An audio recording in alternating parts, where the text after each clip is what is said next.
सभी को जय मसीह की। मेरे अति प्रियो, आप सभी लोग कैसे हैं? मेरी आशा है कि आप बहुत ही अच्छे होंगे।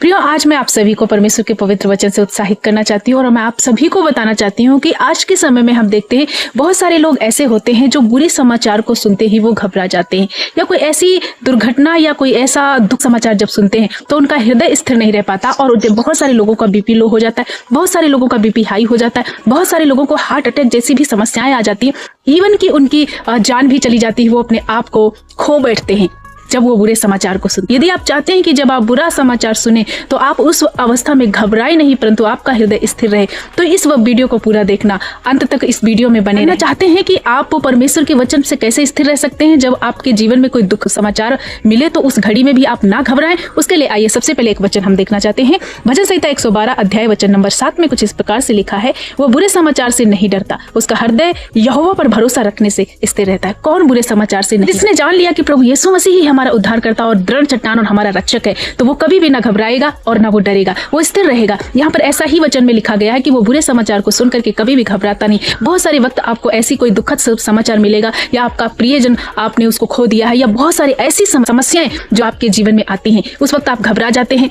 बहुत सारे लोग हार्ट अटैक से पीड़ित होकर के खत्म हो जाते हैं, बहुत सारी परेशानियां आपके जीवन में आ जाती हैं। लेकिन जब आप प्रभु यीशु मसीह को अपने जीवन का आधार बनाएंगे, उसके वचन पर भरोसा करेंगे, उसमें बने रहेंगे और अपने यीशु को अपनी सारी चिंताओं को दे देंगे, तो उस घड़ी में आप घबराएंगे नहीं, क्योंकि परमेश्वर अंदर से आपको ताकत और शक्ति और सामर्थ्य देगा। उस दुख को सहने के लिए आपके हृदय को परमेश्वर स्थिर करेगा, आपको स्टेबलिस्ट करेगा, आप भटक नहीं पाएंगे, आपका हृदय घबराएगा नहीं, क्योंकि प्रभु ने कहा कि मत डर, मैं तेरे साथ हूं, मैं अपने दाहिने हाथ से तुझे संभाले रहूंगा, तेरे दुखद अवस्था में भी मैं तेरी उस आनंद को खोज करके तेरे सामने रखूंगा। तो आज के वचन से मैं आप सभी को उत्साहित करना चाहती हूँ। यदि आप घबरा जाते हैं, यदि आपके घर में कोई ऐसा है जो बहुत जल्दी दुखद समाचार को सुन करके घबरा जाता है, तो आपको क्या करना है? प्रभु यीशु के वचन पर भरोसा करना है, उस पर पूर्ण रीति से भरोसा करके आगे बढ़ना, प्रभु के वचन का अध्ययन करना है, प्रार्थना में निरंतर आगे बढ़ना है। वो आपके हृदय में एक साहस देगा, एक बल भर देगा, हर प्रकार का वो डर भय सब कुछ आपके जीवन से निकाल देगा, आपके हृदय को स्थिर करेगा और आपको परमेश्वर उस दुख की घड़ी में भी स्थिर खड़े रहने की सामर्थ्य देगा और आप निरंतर आगे बढ़ते जाएंगे। जैसे अय्यूब उस दुख की घड़ी में भी घबराया नहीं,